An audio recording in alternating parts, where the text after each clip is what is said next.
I'd rather stay on the reserve. Really? Yeah. Why? Because it's so quiet and there's not a lot of people and it's nice. This is quiet. No, it's not. I'd want to live here because there's a lot of people.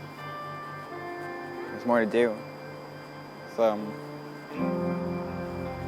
you're never bored. $30.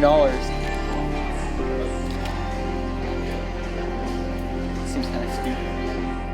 I have to show that I'm native for people to believe that I'm native, or whip out my status card.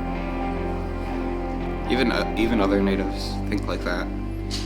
They always say you're not native enough or something. Whatever.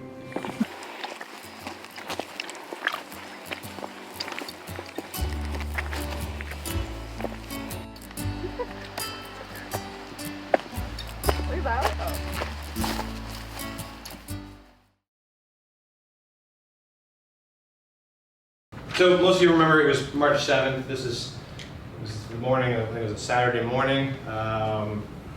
Community was still familiar with a recent incident that happened in mid-February after the 111 derailment.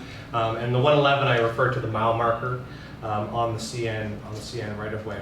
So this one happened at 88.7, just north of the village of Gogama. It was a southbound train, roughly 100 cars, and this is what we call a unit train, so nothing but oil. The landscape, everything's totally changed. Where I used to go look at those plants, they're not there no more. They're gone. It's barren land right now. You know, I would look in our traditional territory here, the types of plants, what's good for us, that good life. It's been disrupted. They're designing it so that they have less maintenance, they think, and they become complacent, and they put more and more, and then they load it as much as they can till something happens.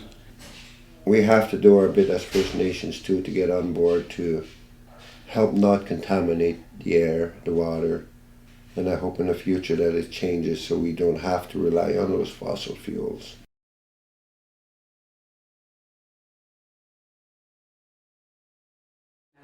We look at the artifacts, hold them, feel them, touch them, and talk about them. And through that, seniors are able to tell us stories about how they made these objects or what they remember from their childhood.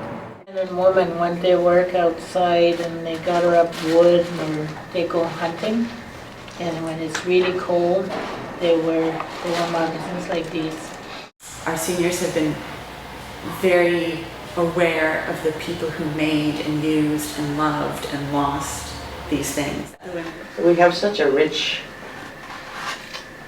and tragic history in so many ways, but such a rich and vibrant history also. And for the younger Anishinaabe women in our team, they also talked about not growing up with it, how much they still really wanted to learn and how much they were missing. And that was a really powerful moment.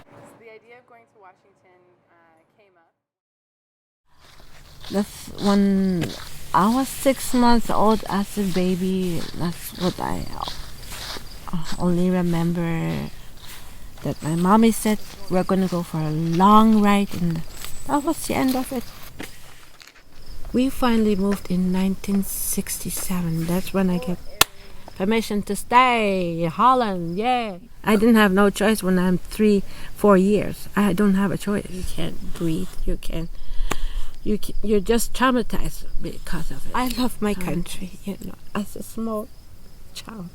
I love the ground I walk on in Canada. And I had lived all behind me. That's the most hard part there. Yeah, I really acknowledge to be an Ojibwe woman and be happy for that, what's left over from the country.